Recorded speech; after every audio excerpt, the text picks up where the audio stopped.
festival la nuit des Nuits des Arènes et aussi des débats dans différents lieux tout au long de l'année.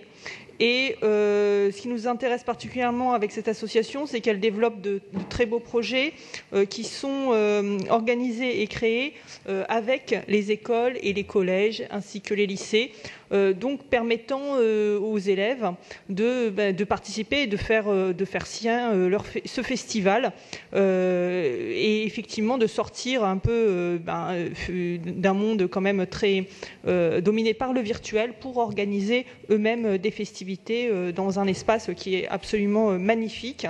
Donc nous notons avec enthousiasme le soutien de la ville depuis 5 ans pour cette association, un soutien qui ne s'est pas démenti et qui s'est même renforcé.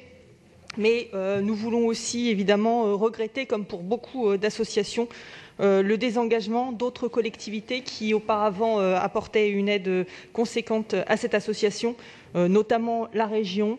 Et c'est vrai que ces désengagements mettent en danger les associations culturelles et notamment celles qui, comme Nadja Stream, s'intéressent notamment aux jeunes et à l'éducation populaire.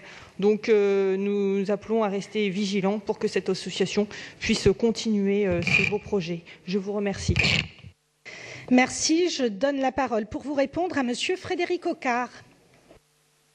Merci Madame la maire, merci Madame May.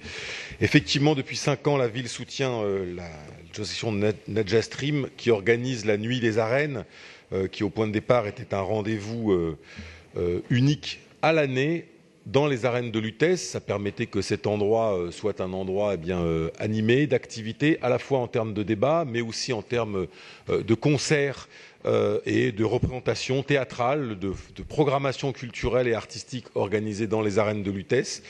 Et puis depuis 2 ans, cette association Nadja Stream organise tout au long de l'année un certain nombre de débats. Ça fait partie effectivement de tout le travail qu'on souhaite réaliser, de soutien qu'on a dans le domaine qui est le domaine, on va dire, de la démocratie. Ça me permet aussi d'associer Pauline Véron à cette délibération, puisqu'il y a aussi un financement venant dans le cadre du soutien que nous pouvons avoir à la démocratie et la démocratie participative de la ville. Et puis dernière chose, souligner que ça nous a un peu donné, ça m'a un peu donné l'idée, cette nuit des arènes, de tout le travail qu'on a fait notamment dans l'appel à projet qu'on a pu réaliser sur les nuits parisiennes et les nuits un peu différentes, de manière à regarder comment est-ce qu'on pouvait soutenir aujourd'hui d'autres formes d'activité, de créativité, d'action au niveau de la nuit des arènes étant assez emblématique de ce point de vue-là. Voilà, donc merci pour le soutien, d'avoir souligné le travail qu'on fait en direction de la nuit des arènes, qui cette année a changé ses dates, puisque maintenant elle est au mois de juin, elle était au mois de septembre, mais elle continuera aux arènes de Lutèce, dans le 5e arrondissement, à faire ce travail. Merci.